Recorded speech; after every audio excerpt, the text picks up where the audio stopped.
Hello, everyone. Welcome to my TED Talk. I've got a timer set up in front of me on my phone just to make sure that I am very slow because I like to go through my points very fast in a very short amount of time. So, this is reminding me to slow down and enjoy myself. So, I titled this one Infinite, and that's the Greek version of that word right there. I don't know how to speak Greek, but I like reading Greek stuff, so I was like, yeah, I'll go with that. So let's get started. So I chose a fractal as the picture here, and it's a theme that I work a lot with my just my own personal writing. It's the theme of infinite information and us just trying to fill that with our own projection. And to the best of my knowledge, that's what religion is, because it's the unconscious filling up that gap. So you're filling it with stuff that you don't understand to just basically make it so you're not having to process everything at the same time.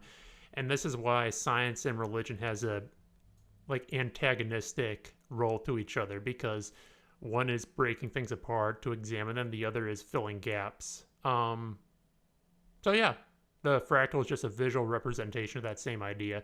So if you just zoom in on stuff close enough, it'll be different and not exactly the same. But our best theories just look at the smallest things and try to predict it to know what will happen next. All right, the next one.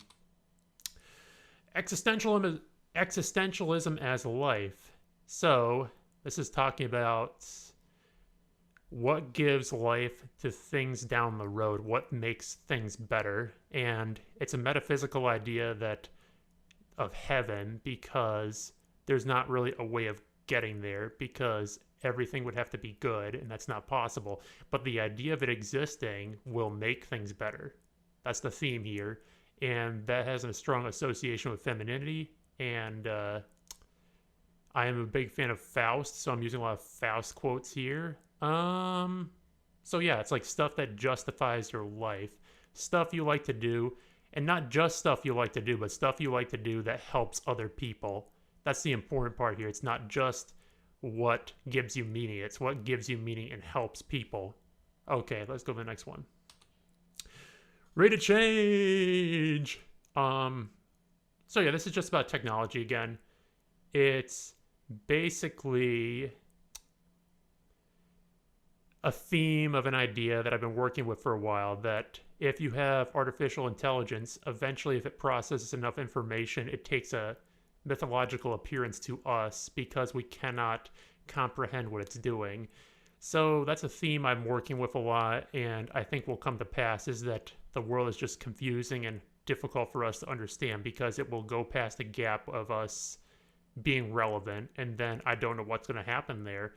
But I know that we're living in some of that right now, because you can only be aware for a certain number of things every day, and the rest is confusing. Okay, the next one. Oh yeah, curious, there's a lot behind this image. This is Dr. Strangelove, How I Learned to Love the Bomb. And it's the basic attitude that I think is healthy for this sort of situation, is when to know to let things go and to not worry about things, because to some degree, things are outside of your control, especially human behavior. And if you think that it's all inside of your control, you're just going to make yourself miserable. So that's my advice there, is identify what you can help with and create boundaries for that, because if you try to help everything, you're just going to make things worse. And also check out the movie if you want to see a guy riding a bomb. But I imagine most of you have seen it already or heard of it. So now more Christian symbolism. And very strong associations with Faust, because I'm an absolute fanboy of that work. And the idea is that you pick something and you will be damned for it. It doesn't matter. Like, you can be damned for anything. There's no escaping that, because it's basically the process of living and dying. So you may as well pick something that will make things better for other people, because that's basically what you're here to do, and to find out ways in which that makes sense, because it's not appropriate for every situation. Like, ask yourself that if you're giving to a donation, is it one that's going to help people? Is it really? How do you know that? So I like to do a lot of my own work face-to-face with that. If there's someone needing help, I like to help them personally or give them food. So I like it to be local. I am very willing to be wrong about that and to be persuaded otherwise, but that's my general outlook on the subject.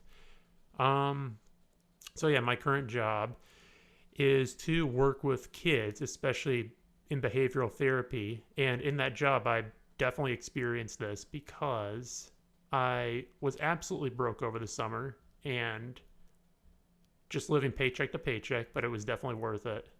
And the kids didn't know that. They did not know that because it wasn't important.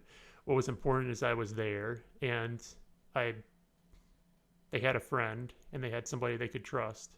And I wasn't going to bring that into their lives. So, since I got a minute left on my clock, this is almost at 6 minutes. I might end a little early, but heck, why not just sing a little bit? Do do do do do do do do ba ba ba ba ba ba ba ba. I got 5 seconds.